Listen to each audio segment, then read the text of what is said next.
Okay, so let's go ahead and look on our options. We'll look on view options. Again, this is only affect our 3D view and our other sides or top other type of views. Okay, first you'll notice right here we have a center view option on object that's selected in world browse. So as example, if I'm working on some other and I select spheres, you'll notice how all of mine view, not the main camera view, was focusing and centered to this object. So this is enabled by that properties. If you uncheck this property, then your selection of the object won't adjust.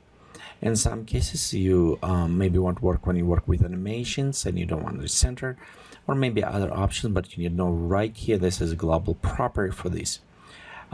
Even if disable, you can still kind of, on this case, you can still select and you can still go and frame to select object. So you can still jump and set to the object to select it, even you not enable options. But you saw, because it's framing, your zoom kind of change. But you still have the option to access. However, personally, I like to this enable for my use. So next, stop camera going below clipping, and it's the ground and water. So notice right here we have it, our main camera. And if I try go below ground, I cannot do this. So it's kind of stopped me. I need to disable that properties to allow my camera going down. But in many cases, may create it if you avoid some of those black areas when your terrain is use displacement or other things. So this way you can prevent from camera have those black render inside the object effect. However, if you want to do some underwater scenery, you maybe want to disable that property. So then next we have clipping object under first horizontal plane. So it doesn't matter it's ground or a sea or water. So for example, let's go take sea and we'll move this up in the ground. So you'll notice the clipping will occur right here on this one. So again, we can still do this, but it's to the ground or water plane. Okay, let's go back to properties. And again, this is clip horizontal, so you cannot see like cut off right this area. Okay, if we disable this property, now we can see our objects kind of display below our scenery. So if we increase in size, in some cases you maybe want to re-enable. Mostly I find out when you import the object and maybe some object have an underground tunnel or something and it's going, so you don't see where it's cut off. With this way you can preview if it's some object going way below the ground. Again, the other options right here below, you notice clip object under first horizontal in main view only. So if we enable, it will clip off just right here in your main view, but it won't affect other ones. Okay, let's go restore to default. So I'm just disable those ones. Okay, and next we have it show the decimated mesh preview. In this case, when you preloaded object inside the view, we try to optimize depend on a position to the camera your object how much details your mesh will have it, and it also to preserve some of the view experience. So the model on back will have it less resolution than model up front. So this is way you can optimize and control a little bit better on a memory management in your video card. When you create a little bit more complex groups of primitives inside the view by using Boolean operations, cut or add, or if using blob, you can enable or disable those previews. They take a little bit time to render for the more accurate, but in many cases I found this is almost all the time checked, because if I use the blob operation, most likely I'm creating a displacement rock formation or something, and I do want to preview this, so I enable that properties, and by default it is enabled. When is the show pixel aspect ratio deformation in the views options is enabled? This is effect non-square pixel aspect row ratio, and it's appear in an OpenGL preview. Fixed camera and light size, it will affect those icons mostly when you zoom in and out. And I found out most time you probably will never change this, except maybe you want to modify for easy select or smaller so you don't see so much on the screen. By view default work very well, and I almost find no instance for me to modify these settings. Okay, so the next we have a global plan display quality optimization. This is the effect will render what plan will render depend on your scenery, and it's actually work very well. So mostly it will be enabled, but it also will calculate what plan, how far away, so it's enabled in the main view. The next is preview gamma in exposure in main view. Again, right here is main view. It's meaning if we uncheck the gamma or exposure for the main camera, won't be affected this view. This is useful if, for example, your main camera, you take exposure all the way down and you want have it like darker view, but you want to preview some object in the main view with positioning. So this way you can going. But again, some of these properties you probably will left as default, and in just only some very specific maybe situations you want to change. Remember, some of these options save per project, so you can, as default, when you're loading project, you can load the different options per object, per project.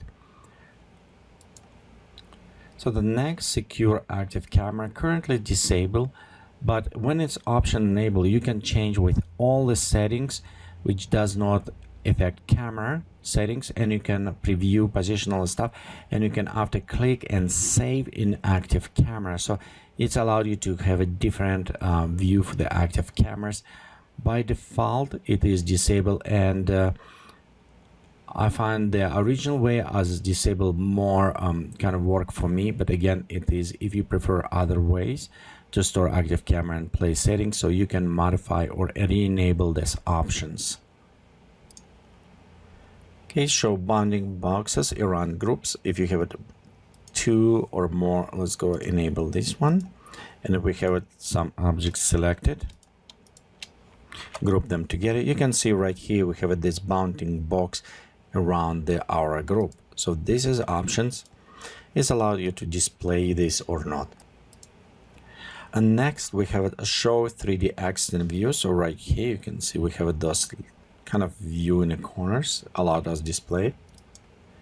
Okay, and then next we have the show all cameras and views. So if you look right here, we can preview and we can see cameras on the top, so we can select those specific cameras.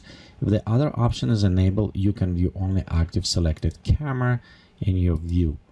The next we have it high priority sense preview. So currently it's disabled because I kind of don't want overload it when I edit. And if you prefer preview, in most time when you present to someone, you maybe want to re-enable this. It's only reasons when I find to use this, but by default is disabled. You have it also independent zoom and panning of the view. So it's been, when this option is enabled, it's meaning in each one I can zoom or move around independently from other views, so they don't sync together. If this option is enabled, okay, actually disabled. Okay, in this case, when I move, you can see all my view updated on a zooming or positioning.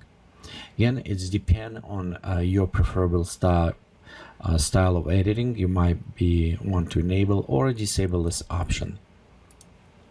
Okay, and then next we have it show camera point of view in object properties. So when we start displaying on a camera select and point of view, this will display as well on the object.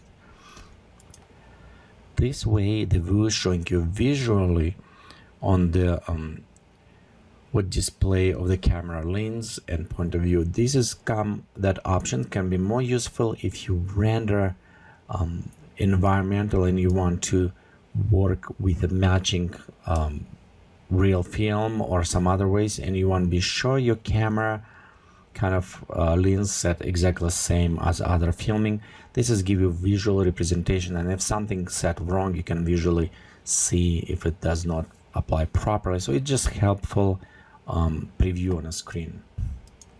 Okay, then next show tooltip in the views, and if I'm first time work with view, this I will probably use because I like to say some tips. And if you're doing more modeling, show position as a tooltip in a view. In many cases, actually, I find this too useful because when I adjust, I can see the numbers, position, and it's helped me locate in properly areas. And mostly when you have too many plants or something, objects, and you want to be sure you're on right place, so you can enable those ones. Next, we're showing wireframe of selected objects and a highlight part. So right here you can see I have it red for my selected camera. So if you don't like red, you can always modify, switch to different color that will apply for my selected object. However, you have it highlight materials, same way you can modify it. Again, because I was resetting, so it's got to red, I like my selected to be a little bit kind of light blue, better for the eyes, but whatever you like it, you can modify at this point. Also, if you want to show wireframe on selected objects or not, it's depend on your preferences. For example, if we have an object right here, let's go back options and disable, so you can see right here we don't have a wireframe. In some cases it can be distraction for you, maybe on terrains to see it, but when you work with the procedure terrain, it does helpful because it's showing you resolution closer to the camera versus out of the camera. Okay, so let's go back, and again I will just enable that one. Okay, you still have your colors, it just depends if you want to display some of those polygons on your object. So the next, show infinity grid on a ground. When you create infinity, like right here we have an infinity ground, you can see the grid is displayed, even it does not extend all the way, but at least it's let us know the grid is for infinity created. So the next we have it show scale in a, and you can see right here we have the scale up here. Some of these options does not available in a lighter version of the view, like view Pioneer, Complete, and other ones. Some of them don't have this scale or other properties. Can we preview on View Extreme 2015? So this is all options, and if you have other versions and you don't see some of these options, don't panic. It just depends on the versions. Again, some of them will be available, but most of these properties, it will stay with the default settings. In many cases I don't even modify them, I leave them as default, and it's work this way. So some of them you maybe never need to know, but again, if for some reason you need specific settings and your application does not support, you will know you probably want to upgrade if you need that options to work with.